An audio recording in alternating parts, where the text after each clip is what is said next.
वहां इस मार्ग में बाधा आ जाएगी। केवल श्यामा श्याम और श्यामा श्याम के ही स्वरूप श्री सद्गुरुदेव भगवान, इनके सिवा कोई साथी नहीं है। इस बात को हृदय से अंगीकार कर लें, स्वीकार कर लें, क्योंकि जब हम प्रगट में इस मार्ग पर चलते हैं तो प्रगट में आश्रय लेने की हृदय में बात होती है। मन किसी ना किसी को चाहता है, पकड़ता है। मन का जो स्वभाव होता है वो पकड़ने का होता है। वो कभी किसी वस्तु को पकड़ लेगा, कभी किसी व्यक्ति को पकड़ लेगा, कभी किसी स्थान को पकड़ लेगा। ऐसी उसकी स्थिति होती है मन की। तो ये स्वाभाविक है, क्या उसकी पकड़, वे पकड़ेगा। और इस पकड़ने के स्वभाव को जब उपासक जन प्रभु में न लगाकर संसार में लगाते हैं तो इष्ट के प्रति न लगने के कारण दुख, पीड़ा, अशांति प्राप्त होती है। इसलिए इस बात को पहले हृदयंगम करें, हृदय में स्थापित करें कि हमारा कोई साथी नहीं है। सच मानिए, इस मार्ग में क्या, इस मार्ग में तो कम से कम हमारे हृदय में ये बात तो है कि श्री जी गुरु जी हमारे साथ हैं। लेकिन संसार में तो ये भी बात नहीं है। कभी कभी विचार होता है कि कैसी विकट परिस्थिति होती होगी उस मनुष्य की कि संसार से प्रतिकूलता मिली और उसी संसार में वह रह रहा है, और जब चारों तरफ देखता है तो उसे कोई अपना दिखाई नहीं देता। प्रभु से संबंध नहीं है, प्रभु से अपनापन नहीं है, प्रभु के विषय में कुछ जानता नहीं, उनकी उदारता के विषय में कुछ जानता नहीं, तो उस चित्त की स्थिति क्या होती होगी, आप विचार करिए। भक्त के पास तो एक संबल है, जब उसे सब जगह से ठुकरा दिया जाएगा तो उसके लिए तो ये प्लस पॉइंट होगा, उसके लिए तो ये अच्छा होगा, उसके लिए इससे शुभ बात कोई हो ही नहीं सकती कि सब जगह से ठुकरा दिया गया। क्योंकि सब जगह से जब ठुकरा दिया जाता है तो प्रभु अंगीकार कर लेते हैं, तो उसके लिए तो ये सबसे अच्छी बात है। लेकिन थोड़ा सा एक सांसारिक जीव के विषय में सोचकर देखिए कि कोई नहीं है, कोई प्यार से बोलने वाला नहीं, कोई प्यार से बात करने वाला नहीं, कोई बिठाने वाला नहीं, हर जगह से दुत्कार दिया जाए और भगवान से संबंध नहीं, तो क्या स्थिति होती होगी। उस स्थिति को कई बार भजन की कमी के कारण अपने जन भी अनुभव करते हैं। क्षणिक क्षणिक इसलिए क्योंकि इष्ट गुरु का जो आश्रय लिया है वे आश्रय हमें तुरंत बचाता है। उनके प्रति जो सन्मुखता है हमारी, हम जो उपासना में लगे हुए हैं, कभी ऐसी विचलित परिस्थिति आती है, प्रभु के सिवा कोई नहीं है, तो मन भागता है प्रभु की तरफ। लेकिन जब अनुकूलता होती है तो प्रभु से हटता है। फिर जहां से अनुकूलता मिल रही है उस व्यक्ति को अच्छा मानने लगता है, जहां से अनुकूलता मिल रही है उस वस्तु को अच्छा मानने लगता है, जहां से अनुकूलता मिल रही है उस स्थान को। यही तीन चीजें हैं, इन्हीं में सब कुछ भरा हुआ है, व्यक्ति, वस्तु, स्थान। इसलिए बार बार इसको कहा जाता है। इन्हीं तीनों के अंतर्गत पूरा ये समष्टि संसार है। व्यक्ति, वस्तु, स्थान, इन्हीं का आश्रय होता है। इन्हीं से ममता का त्याग, प्रभु के चरणारविंदों का आश्रय, यही जीवन का लाभ होता है। तो जब भगवान का आश्रय छोड़कर हम इनको पकड़ने की चेष्टा करते हैं तो वही अशांति, वही पीड़ा और वही डिप्रेशन जो संसार को अनुभव में आता है वह आ सकता है। ये नहीं कहेंगे कि आ जाएगा। क्यों नहीं आ जाएगा? क्योंकि प्रभु साथ हैं। लेकिन आ सकता है। कितनी देर के लिए? जब तक प्रभु से अलगाव है। इसके लिए सहयोगी होता है सत्संग मात्र। विकट से विकट चित्त की परिस्थिति को क्षण भर में सत्संग अपनी स्थिति प्रदान कर देता है। सत्संग का अर्थ सत का संग, प्रभु का संग। प्रभु का संग प्रदान कर देता है सत्संग क्षण भर में। वरना परिस्थिति ऐसी कभी कभी आती है जब कोई नहीं दिखाई देता, कोई अपना नहीं दिखाई देता, तब प्रभु सहयोगी होते हैं। तो संसार को पकड़ने की चेष्टा बस यही हमें क्लेश प्रदान कर रही है। और विचार करिए, प्रवाह में कोई चीज जा रही हो और आप उसे पकड़ने की चेष्टा करें तो पकड़ लेंगे, आपको उस प्रवाह के संग बहना पड़ेगा, तब आप उसमें प्रवाह में पड़ी हुई चीज को पकड़ सकेंगे। जैसे अब कोई नदी बह रही है, अब उस नदी में बहती हुई वस्तु को अगर आपको पकड़ना है तो या तो उसके साथ जाना पड़ेगा या फिर छोड़ना पड़ेगा। हम क्या करते हैं, मन का स्वभाव है पकड़ना और संसार का स्वभाव है प्रवाह। हमारा स्वभाव है पकड़ना, हमारा अर्थात जिसको मैं आरोपित कर रखा है, मैं मन, मैं बुद्धि, मैं अहंकार, जिसको मैं आरोपित कर रखा है, उसका स्वभाव है पकड़ना। और संसार को कहा गया संसरती थी संसार, जो सरकता रहता है, जो प्रवाह रूप में है, वे संसार है। तो संसार में के उस प्रवाह में कभी कोई व्यक्ति मिला तो मन के स्वभाव के कारण हमने उसे पकड़ना चाहा, लेकिन वो पकड़ में नहीं आएगा क्योंकि वो प्रवाह में चल रहा है और हम उसे पकड़ना चाहते हैं। अब जब हम उसे पकड़ना चाहेंगे तो हमें उसके साथ उस प्रवाह में ही चलना पड़ेगा, तब भी मुश्किल है। क्योंकि जहां हमने देखा और चेष्टा करी पकड़ने की, उससे पहले तो वो और आगे निकल गया, तब भी असंभव है। इसलिए संसार में कहा जाता है कोई हमें प्यार नहीं करता, कोई हमारी पूछता नहीं, हम सबको प्रेम करते हैं, हमें कोई प्रेम नहीं करता, कर ही नहीं सकता। वो प्रवाह में है, आप भी किसी से नहीं कर सकते, आप भी प्रवाह में हो। और जो संतों की शरण आ गया, अर्थात प्रभु ने उस प्रवाह से निकाला, उस प्रवाह से निकाला और संतों के चरणार बिंदों की शरणागति प्रदान कराई। संतों की शरणागति में रहकर, संतों की शरण में रहकर कोई प्रवाह में नहीं रह सकता, वह स्थिर हो जाएगा, स्थिर धियः, स्थिर बुद्धि वाला हो जाएगा, स्थित चित्त वाला हो जाएगा। क्योंकि जो कृपा के समुद्र हैं उनका आश्रय हो जाएगा। अब प्रवाह का आश्रय लेना और समुद्र का आश्रय लेना, इसमें अंतर है। प्रवाह बहता है लेकिन समुद्र बहता देखा है कभी? समुद्र स्थित रहता है, तरंगें उठती हैं उसमें, लेकिन प्रवाहित नहीं है। इसलिए प्रभु को कहा गया कृपा समुद्र, करुणा समुद्र, करुणा के सागर, दया के सागर, कृपा के सागर। इस सागर का जो आश्रय ले लेता है वे आनंदित हो जाता है। इसलिए इस संसार में रहते हुए इस बात को जब तक हम हृदय में धारण नहीं करेंगे तो परिहास होगा और कुछ नहीं होगा। जब इस प्रवाह में पड़ी हुई वस्तुओं को हम खींचातानी करके पकड़ना चाहेंगे, जब पकड़ नहीं पाएंगे तो परिहास होगा और कुछ नहीं होगा, परिहास हाथ लगेगा बस। इसलिए ये बात हृदय में धारण करें कि श्यामा श्याम के गोरे चरणार विंदों के सिवा हमारा कोई नहीं है, कोई साथी नहीं।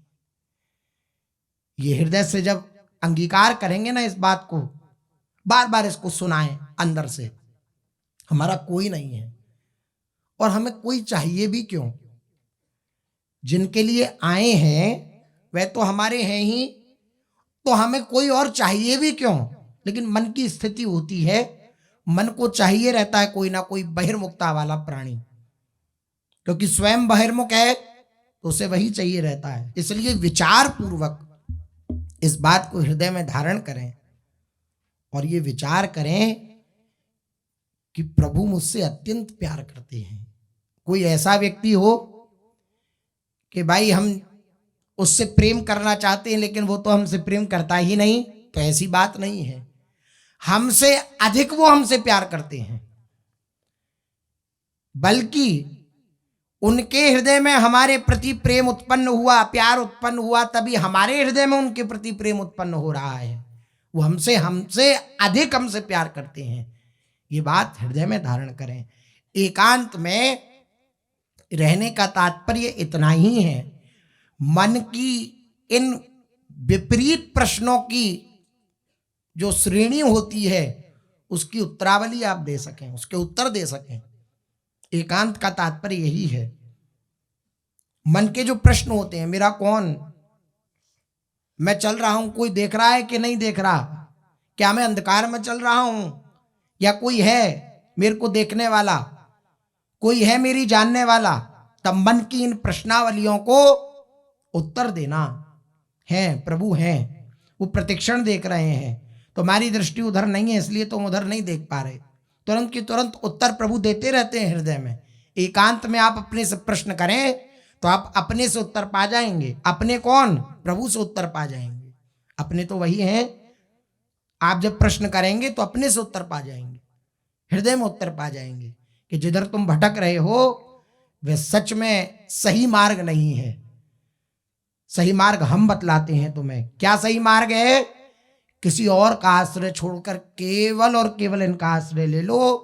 क्योंकि अगर किसी और पर विश्वास किया, अगर किसी और का आश्रय लिया, तो वो आश्रय, वो विश्वास एक ना एक दिन तुम्हें धोखा देगा।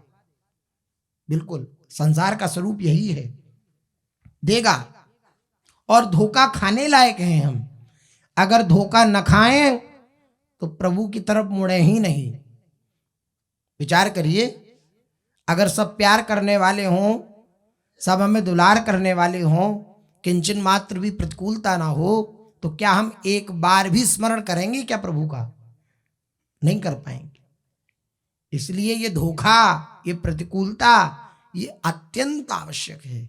ये हमें प्रभु के सन्मुख करने वाली है। इसलिए बड़े बड़े भक्तों ने प्रभु से मांगा कि हमें दुख दो, हमें परेशानी दो, हमें क्लेश दो। हम अगर सुख मांगे तो आप हमें सुख प्रदान मत करना, आप अपनी इच्छा के अनुसार हमें देना जो देना चाहो। क्यों छूट दी भक्तों ने? क्योंकि वो जानते हैं कि हमारी इच्छा में क्लेश है, हमारी इच्छा में अशांति है, हमारी इच्छा में निरानंद है, कोई आनंद नहीं है। और प्रभु की इच्छा में आनंद ही आनंद है। प्रभु की इच्छा में शांति ही शांति है। प्रभु की इच्छा में संतोष ही संतोष है। प्रभु की इच्छा में प्रभु हमसे अत्यंत प्यार करते हैं, और इतना प्यार करते हैं, किया न मैंने भूल कर तुमसे प्यारे प्यार, पर तुम अपने आप ही करते रहे दुलार। हर उपासक इस बात को अपने जीवन में देख सकता है।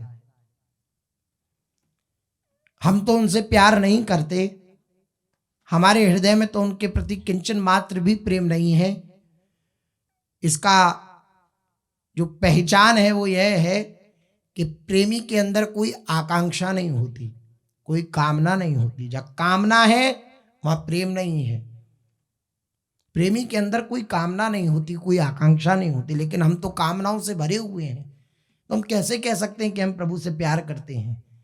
लेकिन पर तुम अपने आप ही करते रहे दुलार। मैंने तो आपसे प्यार नहीं किया, लेकिन आपने अपनी तरफ से प्यार किया, अपनी तरफ से दुलार किया। कभी ऐसा नहीं हुआ कि आप नाराज हो गए हो कि ये तो हमसे प्रेम नहीं करता, हम भी इससे प्रेम नहीं करेंगे। नहीं, जो प्रेम करने वालों से प्रेम करता है वह तो निरा व्यापारी है। गोपीजनों से श्री कृष्ण ने कहा, जो प्रेम करने वालों से प्रेम करता है वह तो निरा व्यापारी है। रासपंचाध्यायी का प्रकरण है। पर तुम अपने आप ही करते रहे दुलार। इनका दुलार प्रतिक्षण अनुभव में आता है आश्रित उपासक को। प्रतिक्षण, ये जो अन्य दृष्टि है, अन्य जगह हमारी दृष्टि जाती है, ये दृष्टि ही हमें भगवान के प्रेम का अनुभव करने से वंचित करती है, अन्यथा उनका प्यार निरंतर निरंतर हमारे ऊपर बरस रहा है। तू प्यार का सागर है, वे प्यार के समुद्र हैं। समुद्र ही तो बरसता है, समुद्र से तो वाष्प आदि खींच करके और ऊपर जाता है और फिर वही तो बरसता है। वही कृपा की बरसात करते हैं, क्योंकि कृपा समुद्र है। वे कृपा की बरसात करते हैं, वे प्रेम की बरसात करते हैं, लेकिन नहीं समझ आता। प्यार तुम्हारा मैं रहा ठुकराता हर बार, दूर भागता पकड़ तुम लाते हाथ पसार। बिल्कुल ऐसी स्थिति है भगवान की करुणा। अब इससे अधिक क्या करुणा होगी कि मानुष तन वृंदा विपिन रसिकन संग विविरूप। बार बार तो बनत नहीं यह संजोग अनूप। मानुष तन वृंदा विपिन रसिकन संग विविरूप, रसिकन संग विविरूप भजन सर्वोपरि आही। सर्वोपरि भजन प्रदान कर दिया, युगल चरणारविंदों का आश्रय प्रदान कर दिया, परम दुर्लभ रसिकों का संग प्रदान कर दिया। अब इससे बड़ा प्यार क्या होगा उनका। हमारी इच्छा रहती ना, आपने प्यार किया तो क्या किया हमारे लिए, क्या नहीं किया, सब कुछ कर दिया। अब कुछ करना शेष नहीं रह गया। वृंदावन का वास दे दिया, वृंदावन का आश्रय दे दिया, वृंदावन के रसिकों का संग दे दिया, अपनी भजन पद्धति दे दी। अब क्या देंगे इससे अधिक, उनके पास अब और कुछ देने के लिए नहीं है इससे अधिक। अपना भजन करने का समय दे दिया, इससे अधिक कुछ नहीं है। लेकिन हमारी स्थिति, प्यार तुम्हारा मैं रहा ठुकराता हर बार, पायो रतन चीन्हो नहीं दीनों करते डार। यह माया श्री कृष्ण की मोह सब संसार।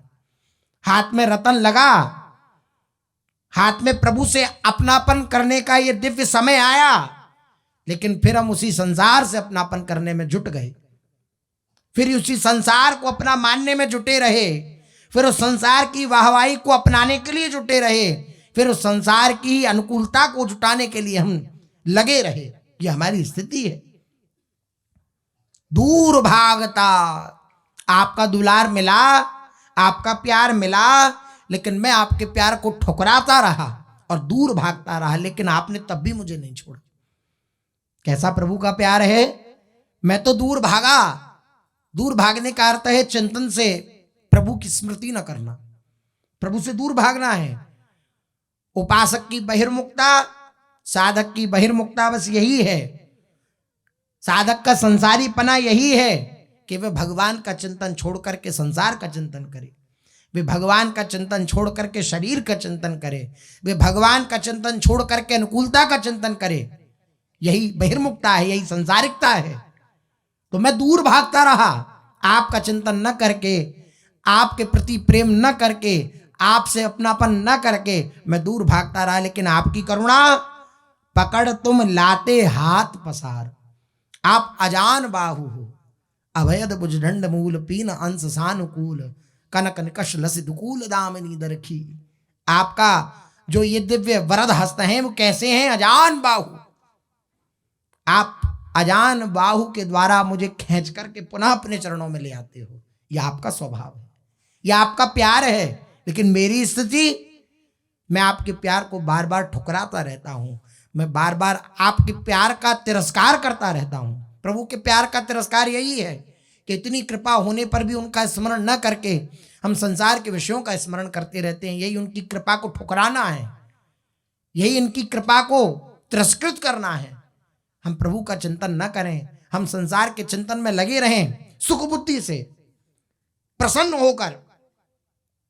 ऐसा नहीं साधक हैं कि चिंतन नहीं होगा, ऐसा नहीं है, चिंतन तो होगा ही क्योंकि साधक हैं।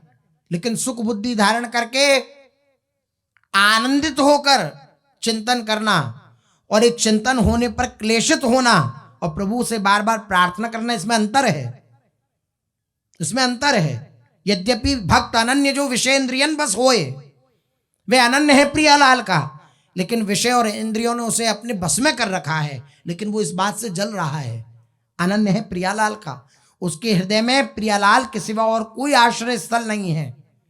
तो उसका काम बन जाएगा, कोई इसमें संशय नहीं है।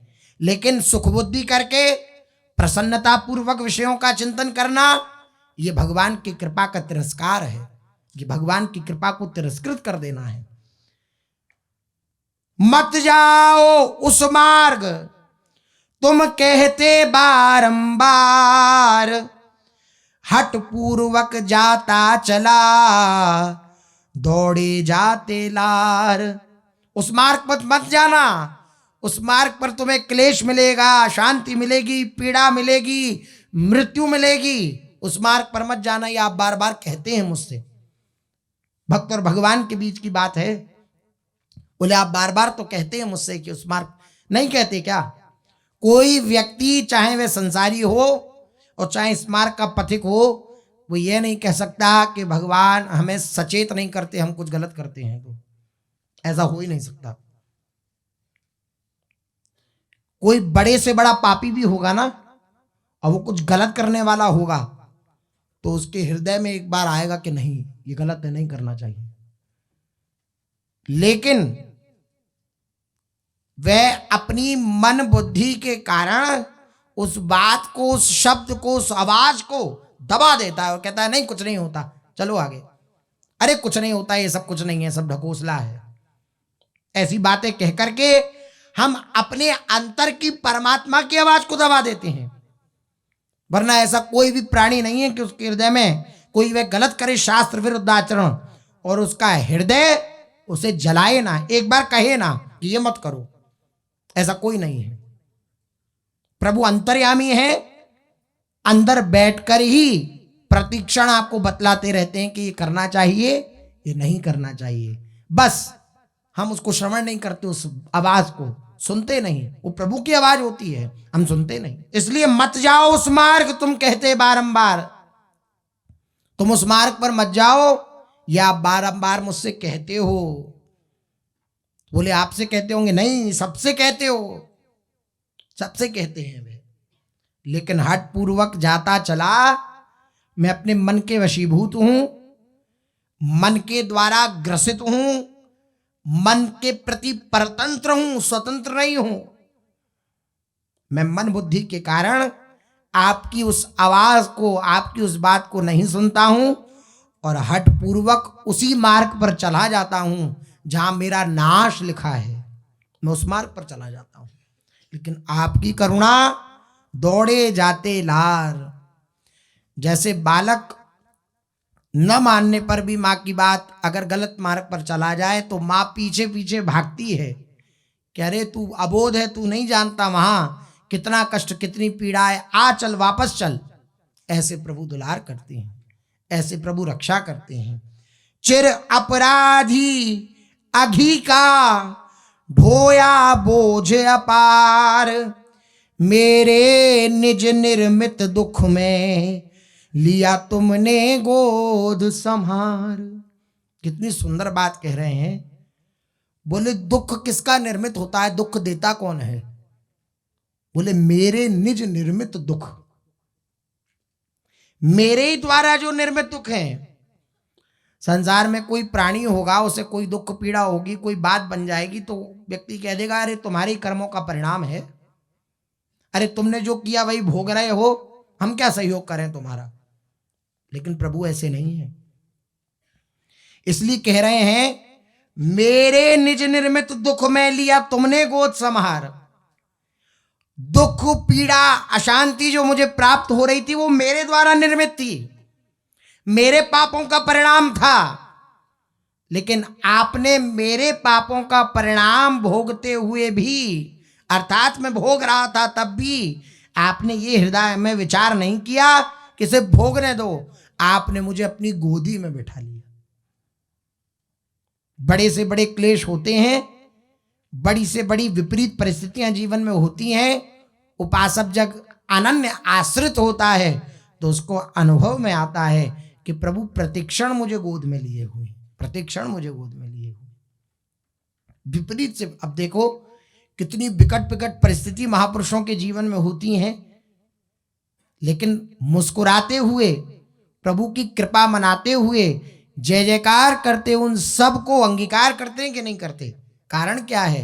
वो प्रभु की गोद में है, प्रभु की गोद में विराजमान है। यही कह रहे हैं कि मैं तो चिर अपराधी हूं, अपराध करने का मेरा स्वभाव है, और मुझ अपराधी के जो अग हैं, पाप हैं, उन सब का बोझा आपने ढोया, और मुझ अपराधी का जो मेरे ही द्वारा निर्मित दुख थे, उस दुख के समय भी आपने ही मुझे गोद में बिठाया, आपने मुझे अपनी गोद में बिठाया। इसलिए संसार में कोई भी ऐसा प्राणी नहीं है कि हमारे दुख को बांट सके, ले सके, लेकिन प्रभु आपकी उस दुख की घड़ी में भी आपके चिंतन को दुख से हटा के अपनी चरणारविंदों में लगा लेंगे। चिंतन का ही तो सुख दुख है, मन का ही तो है खेल। जब आप पीड़ा में होंगे, आप अर्थात ये शरीर जब पीड़ा में होगा, तो प्रभु अपने चिंतन में घसीट के ले जाएंगे, आपके चिंतन को अपने चिंतन में ले जाएंगे। और जब अपने चिंतन में ले जाएंगे तो शरीर भोगता रहे भले ही, लेकिन मन आनंदित रहेगा, मन संतुष्ट रहेगा। तो ऐसे को क्यों ना अपनाएं जो हमारे हैं, हमारे थे और हमारे ही रहेंगे। हम ऐसे को क्यों अपनाएं जो हमारा न था, न है, न रहेगा। जब हम ऐसे को अपना लेते हैं जो न था, न है, न रहेगा, तो दुख मिलता है, पीड़ा मिलती है, शांति मिलती है। और जब हम प्रभु को अपना लेते हैं जो हमारे थे, हमारे हैं, हमारे रहेंगे, तो सुख मिलता है, आनंद मिलता है, जीवन उत्साहित होता है, आनंदित होता है। इसलिए हृदय से इस बात को स्वीकार करें कि हमारा प्रभु के सिवा और कोई साथी नहीं है, हमारा प्रभु के सिवा और कोई मित्र नहीं है, हमारा प्रभु के सिवा अपना कहलाने वाला कोई नहीं है। बस इसको कर लें, इस कार्य को, इस भरोसे को हृदय में स्थापित कर लें, तो सच मानिए गुरु वचनों के आश्रय को ग्रहण करके इस बात को निवेदित कर रहा हूं। भजन भले ही कम हो, लेकिन ये बात जब हृदय में आएगी ना कि मेरे प्रियालाल के सिवा कोई नहीं है, तो भजन करना नहीं पड़ेगा, हृदय में स्फुरित होगा। इस बात पर हम दृष्टि रखें, मेरा प्रभु के सिवा तो कोई नहीं है। हम दिन रात माला फिराएं, दिन रात उपासना करें, लेकिन अपनापन संसार को दिए रहें तो ठीक है, शुभ कर्म है, उसका फल मिल जाएगा। लेकिन जब अपनापन प्रभु को प्रदान कर देंगे तो निरंतर भजन होगा, अखंड भजन होगा, अखंड तैल धारावत चिंतन होगा, अखंड तैल धारावत चिंतन होगा। इसलिए इस अपनेपन को प्रभु को देने का प्रयास करें। हम दिन भर में ये जांचें, साधक वही है जो अपने जीवन को जांचता रहे, परखता रहे, देखता रहे, अपने हृदय में देखते रहें, मैं प्रभु के पक्ष में हूं या संसार के पक्ष में हूं। मैं प्रभु के पक्ष में हूं तो कितना भी बड़ा कोई क्लेश मिले, कितना भी बड़ी कोई प्रतिकूल परिस्थिति हो जाए, तब भी आनंदित रहना चाहिए कि मैं हूं तो प्रभु का ही। और ये लगे कि मैं संसार के पक्ष में हो गया और कितना भी बड़ा सुख मिले तो अब हमें परिणाम तह दुखी ही देने वाला होगा। इसलिए प्रभु के पक्ष में रहें, प्रभु से अपनापन करें, प्रभु को अपना साथी बनाएं, प्रभु को अपना मित्र बनाएं, प्रभु को अपना सर्वस्व माने। त्वमेव माता च पिता त्वमेव, त्वमेव बंधुश्च सखा त्वमेव, त्वमेव विद्या द्रविणं त्वमेव, त्वमेव सर्वं मम देव देव। ऐसी भावना हृदय में धारण करें। चलते हैं महाप्रभु श्री चैतन्य देव जी का चरित्र अपने लोग कथन श्रवण कर रहे हैं, जिसमें अपने लोगों ने श्रवण किया समस्त कंटक नगर वासी श्री महाप्रभु जी के निकट आए। श्री महाप्रभु जी संन्यास लेने वाले हैं, उन्होंने मना किया, प्रार्थना करी, लेकिन श्री महाप्रभु जी की विकलता देख करके फिर वो अंततोगत्वा राजी हो गए। सबने हामी भरी, सबने उनकी आज्ञा को स्वीकार किया और सारी जितनी भी शुभ सामग्री संन्यास के लिए आवश्यक थी उन सब को समस्त ग्रामवासियों ने इकट्ठा किया। अब श्री महाप्रभु जी के मुंडन का समय आया, शिखा सूत्र हटाने का, भद्र कराने का समय आया, तो नापित हरिदास जिनका नाम था वे नाई नापित आए और आकर के श्री महाप्रभु जी की शोभा का दर्शन किया। चारों तरफ देखा, वेदी आदि सजी देखी, चारों तरफ पताकाएं लगी हुई हैं, मंगल के चिन्ह हैं, तो पता लगा उसे कि ये जो युवक जो बैठे हैं ये संन्यास ग्रहण करना चाहते हैं। जब श्री महाप्रभु जी के श्रीमुख की ओर उस नापित ने देखा श्री हरिदास जी ने तो आश्चर्यचकित हो गए। काठ की मूर्ति की भांति श्री महाप्रभु जी को निहारने लगे। विलंब हो रहा था संन्यास दीक्षा के लिए। श्री महाप्रभु जी ने उसके ध्यानस्थ चित्त को बहिर्मुख करने के लिए आवाज लगाई, अरे नापित भाई, आप जो कार्य करने आए हैं वे क्यों नहीं कर रहे? तो एकदम जैसे कोई सोया हुआ व्यक्ति जागे, ऐसे वो बहिर्मुख अवस्था को प्राप्त हुआ। बोले क्या करना है मुझे? बोले अरे आप नाई का कार्य करते हैं, भद्र करने आए हैं आप, वह करिए। तो उसने अपना जो उस्तरा कहते हुए रखा और रख कर के निवेदन किया कि आप आज्ञा करेंगे तो इस उस्तरे से मैं अपनी गर्दन अलग कर सकता हूं, लेकिन आपके इन सुंदर सुंदर केशों को मैं आपके सर से अलग नहीं कर सकता। महाप्रभु जी ने बहुत समझाया, सब लोग मान गए हैं, सबको मनाते मनाते इतना समय हो गया। अब अंत में तुम आए हो तो तुम भी नहीं मान रहे हो। मेरे श्री कृष्ण प्रेम में क्यों आड़े आ रहे हो? मुझे श्री कृष्ण के प्रेम की प्राप्ति करनी है, मुझे प्रभु की प्राप्ति करनी है, तुम मेरे मार्ग में बाधा मत बनो। तो हरिदास जी ने कहा कि इतने सारे नापित हैं, आप किसी को भी बुला लीजिए, लेकिन मैं इस कार्य को नहीं कर सकता। जब हरिदास जी हट में आ गए तो प्रभु भी हट में आ गए कि कराएंगे तो हम तुमसे ही, तुम्हारे ही हाथों ये शुभ कार्य लिखा है। बोले हमें एक भय है, आपके मस्तक को छू लेने के बाद, आपके मस्तक का स्पर्श कर लेने के बाद हम किसी और के मस्तक को छुएं, ये संभव नहीं, और हमारे तो घर का खर्चा ही इससे चलता है, तो फिर कैसे बात बनेगी? तो महाप्रभु जी बोले आज अंतिम बार कर दो, उसके बाद कोई और कार्य कर लेना, तुम्हें किसी प्रकार की कोई असुविधा नहीं होगी, तुम धन दान संपन्न रहोगे। माने नहीं हरिदास और रो पड़े। रोते हुए कहा कि आप कितना भी मुझे प्रलोभन दे दीजिए, कुछ भी कह लीजिए, लेकिन मेरे द्वारा ये कार्य नहीं हो सकता। फिर महाप्रभु श्री चैतन्य देव जी ने आवेशित होकर अपने पूर्ण प्रभाव के साथ जब आदेशात्मक दृष्टि से कहा उस नापित से, हरिदास से, हरिदास अब देर करने का काम नहीं, जल्दी छोड़ करो। अब तो हरिदास विवश हो गए। श्री महाप्रभु जी के वे सुंदर स्निग्ध चिकने सुंदर घुंघराले बाल उस नापित ने क्षौर करना प्रारंभ किया तो बार बार रुक जाता है, फिर एकटक निहारने लगता है, फिर महाप्रभु जी कहते हैं करो तो फिर करने लगता है, फिर बार बार रुक जाता है। कभी हंसता है, कभी नाचता है, कभी गाता है, कभी रोता है।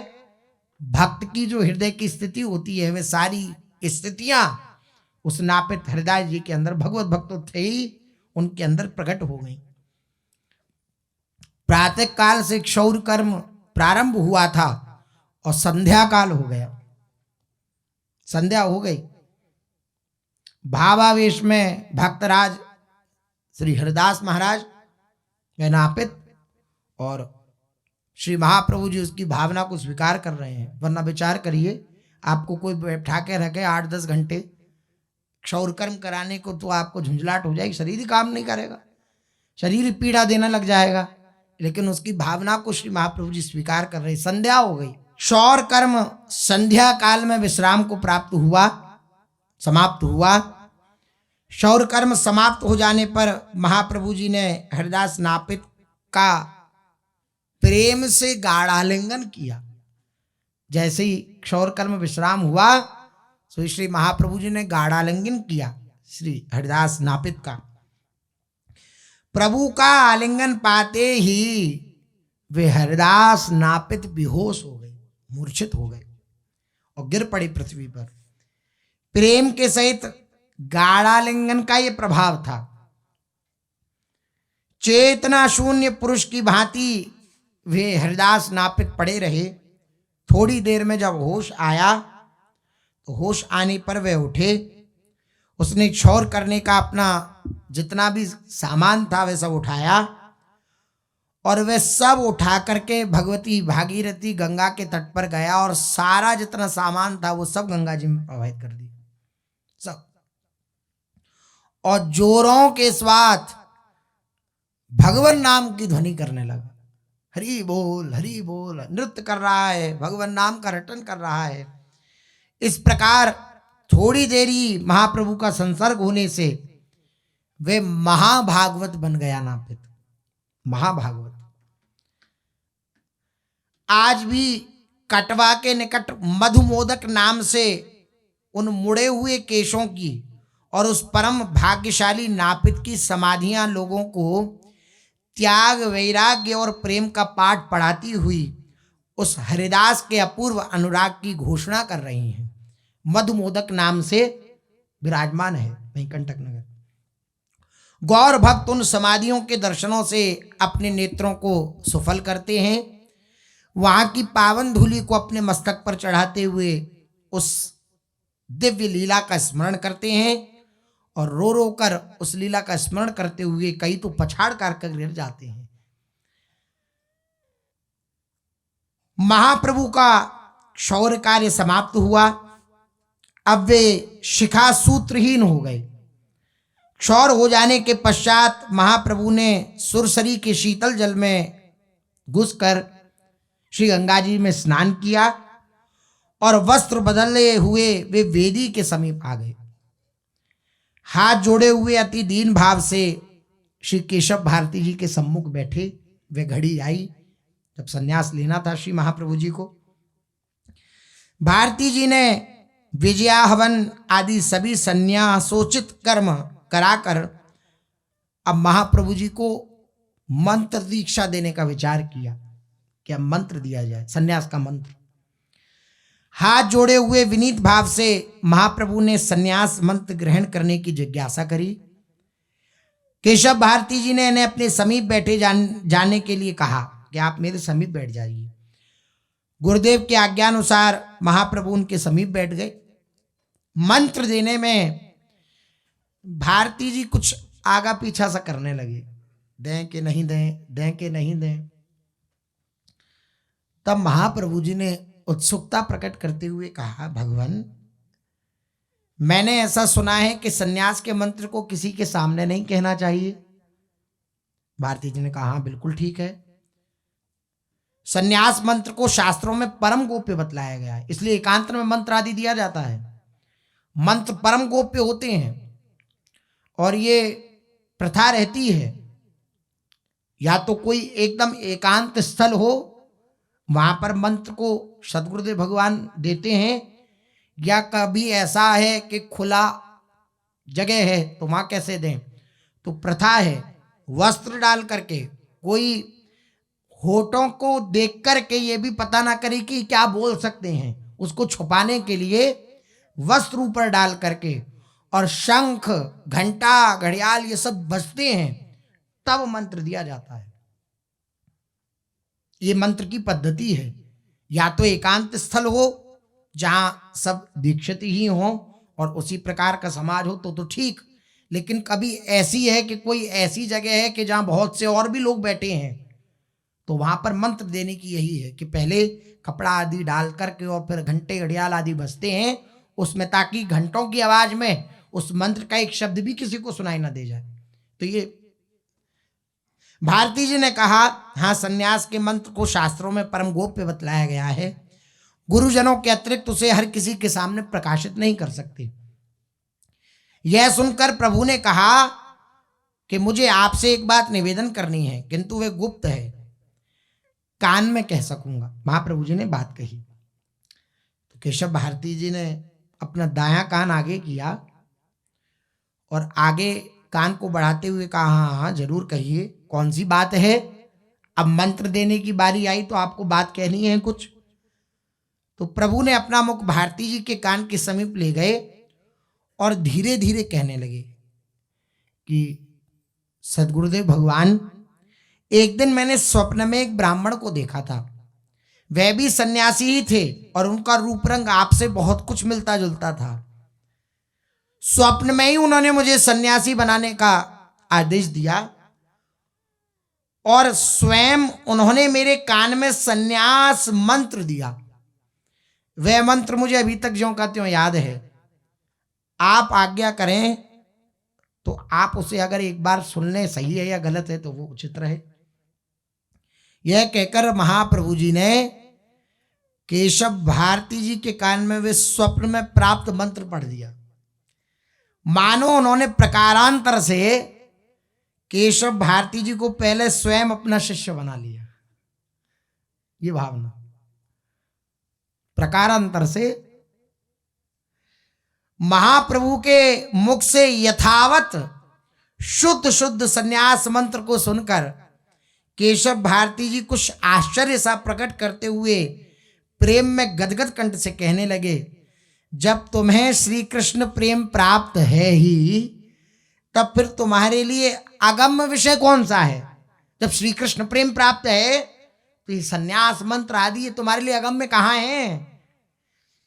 कृष्ण प्रेम ही तो सार है। जब तब पूजा पाठ वानप्रस्थ संन्यस्त आदि धर्म सभी उसी की प्राप्ति के लिए होते हैं। सो सब धर्म कर्म जरि जाऊ, जन राम पद पंकज भाऊ। जिसे कृष्ण प्रेम की प्राप्ति हो चुकी है उसके लिए मंत्र ग्रहण करना, दीक्षा आदि लेना केवल लोक शिक्षणार्थ है।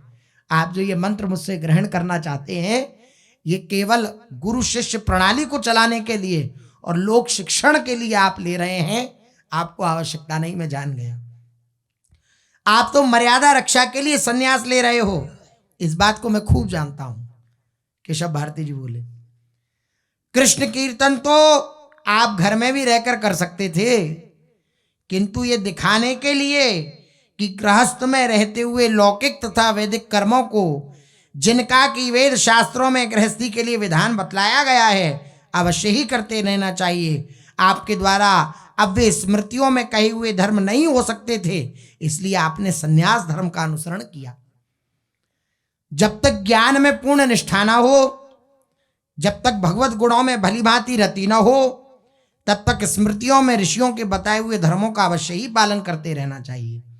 इसलिए गृहस्थी में रहकर आपने वैदिक कर्मों का यथावत पालन किया और अब कर्म परित्याग के साथ ही पूर्व आश्रम का परित्याग कर रहे हैं और संन्यास धर्म के अनुसार सदा दंड धारण करके संन्यास धर्म की कठोरता को प्रदर्शित करेंगे। आपने इसलिए संन्यास लिया है, आपने केवल लोक शिक्षार्थ संन्यास लिया है। इस प्रकार महाप्रभु की भांति भांति से स्तुति करके केशव भारती जी ने उन्हें मंत्र दीक्षा देने के लिए प्रावधान किया। एक छोटे से वस्त्र की आड़ करके केशव भारती ने महाप्रभु के कान में संन्यास मंत्र पुनः कह दिया। बस उस मंत्र के सुनते ही महाप्रभु जी बेहोश होकर गिर पड़े। ये मंत्र का अधिकारत्व तो होता है श्रद्धा के द्वारा। अब जैसे 10 लोग बैठे हैं, 10 लोगों को एक ही मंत्र प्राप्त हो रहा है, तो प्रभाव क्या एक सा होगा? नहीं, अधिकारी के अनुसार प्रभाव होता है मंत्र का। एक मंत्र को सुनकर ही, ऐसे भी चरित्र महापुरुषों के सुने गए कि मंत्र का श्रवण किया और तुरंत की तुरंत भगवत साक्षात्कार हो गए, लीला में प्रवेश हो गए। ऐसे भी महापुरुष। तो इसमें क्या कारण है? पूर्ण श्रद्धा और पूर्ण समर्पण। पूर्ण श्रद्धा और पूर्ण समर्पण से अलग अलग प्रभाव होगा। ये महापुरुषों से सुनी हुई बात आपको निवेदन कर रहे हैं। पूर्ण श्रद्धा और पूर्ण समर्पण से हृदय में अलग अलग मंत्र का प्रभाव होगा। जितना श्रद्धा, जितना समर्पण होता चला जाएगा, उतना मंत्र का दिव्य प्रभाव प्रकाशित होता चला जाएगा। जैसे मंत्र संन्यास का श्री महाप्रभु जी ने श्रवण किया, हा कृष्ण ऐसा हुंकार करते हुए पृथ्वी पर गिर पड़े। थोड़ी देर में होश आया, फिर महाप्रभु जी की वही स्थिति। श्री भगवान का नाम उच्चारण करते हैं और क्रंदन करते हैं, रोते हैं। पास ही में बैठे हुए नित्यानंद जी ने श्री महाप्रभु जी को संभाला और पुनः बाह्य अवस्था लाने की चेष्टा करी श्री महाप्रभु जी के प्रति। श्री केशव भारती जी ने महाप्रभु के सभी पुराने जो श्वेत वस्त्र थे, सफेद वस्त्र, उनको उतरवा दिया और उन्हें अग्निवर्ण के काषाय वस्त्र पहनने के लिए श्री केशव भारती जी ने दिए। एक बहिर्वास ओढ़ने का वस्त्र, 2 कौपीने, 1 भिक्षा मांगने का वस्त्र, 1 कंथा और 1 कटी वस्त्र, इतने कपड़े केशव भारती जी ने श्री महाप्रभु जी को प्रदान किए। रक्त वर्ण के उन चमकीले वस्त्रों को पहनकर महाप्रभु की उस समय ऐसी शोभा हुई मानो शरद काल में सबके मन को हर लेने वाले, शीत से दुखी हुए लोगों के दुख को दूर करते हुए अरुण रंग के बाल सूर्य आकाश में उदित हो गए हों, ऐसी शोभा हुई। जैसे शीतकाल हो, ठंड का समय हो तो धूप कितनी प्रिय लगती है, सूर्य कितने प्रिय लगते हैं, इसी प्रकार वह अग्निवर्ण धारण किए हुए, वह दिव्य सूर्य के समान तेजस्वी वस्त्र धारण किए हुए श्री महाप्रभु जी सबके हृदय को शीतलता प्रदान कर रहे थे। सुवर्ण वर्ण के उनके शरीर पर काशाय रंग के वस्त्र बड़े ही भले मालूम पड़ते। कंधे पर कंथा पड़ा हुआ था, छोटा वस्त्र सिर पर बंधा हुआ था श्री महाप्रभु जी के।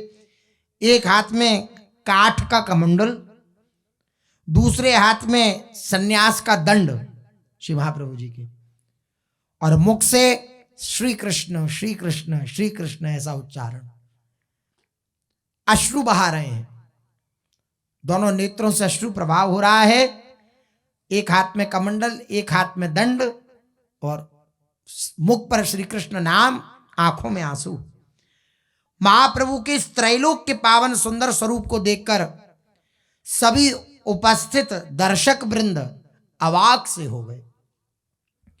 उस समय सबके सब काठ की मूर्ति बने हुए थे। महाप्रभु के अद्भुत रूप लावण्य युक्त श्री विग्रह को देखकर सबका मन अपने आप ही प्रेम और आनंद में विभोर होकर नृत्य कर रहा था। सभी की आंखों से प्रेम के अश्रु निकल रहे थे। महाप्रभु कुछ थोड़े झुककर खड़े हुए थे। केशव भारती के सामने ही एक उच्च आसन पर श्री भारती जी विराजमान थे। स्थिर भाव से गंभीरता पूर्वक श्री महाप्रभु जी नीचे बैठे हुए हैं। उस समय यदि कोई जोरों से सांस भी लेता तो वह भी सुनाई पड़ जाती, इतनी शांति, नीरव शांति, मानो उस समय पक्षियों ने भी बोलना बंद कर दिया हो, पवन भी रुक गया हो। महाप्रभु की अद्भुत शोभा को देख करके सब श्री महाप्रभु जी की शोभा के वशीभूत होकर उनके रूप लावण्य रूपी रस का पान कर रहे थे। उस समय केशव भारती जी महाप्रभु के सन्यास के नाम के संबंध में विचारने लगे कि अब सन्यास लिया है तो सन्यास के पश्चात नाम भी परिवर्तित होता है। वे प्रभु की प्रकृति के अनुसार अपने परम प्रिय शिष्य का सार्थक नाम रखना चाहते थे। उन्हें कोई सुंदर सा नाम सूझता ही नहीं था। उसी समय मानो साक्षात सरस्वती देवी ने उन्हें उनके इस कार्य में सहायता दी और उनके चित्त में यह बात आई कि श्री कृष्ण भक्ति विहीन जीवों को चैतन्यता प्रदान करने वाले हैं ये निमाई पंडित। श्री कृष्ण प्रेम से जो विहीन जीव हैं उनको चैतन्यता प्रदान करने वाले हैं ये निमाई पंडित। जिस जीवन में श्री कृष्ण भक्ति नहीं वे जीवन अचेतन है।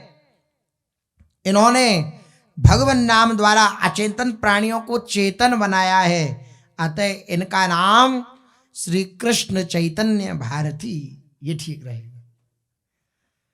केशव भारती जी को बड़ी प्रसन्नता हुई। वे उस नीरवता को भंग करते हुए सभी लोगों को सुनाकर कहने लगे, इन्होंने श्री कृष्ण के सुमधुर नामों द्वारा लोगों में चैतन्यता का संचार किया है। श्री केशव भारती जी कह रहे हैं सबके समक्ष उद्बोधित करते हुए, और आगे भी करेंगे। अतः आज से इनका नाम श्री कृष्ण चैतन्य हुआ। भारती हमारी गुरु परंपरा की संज्ञा है। जैसे आश्रम, ये दंडीधारियों में 10 नामी सन्यासी होते हैं, उनमें अलग अलग संज्ञा होती है।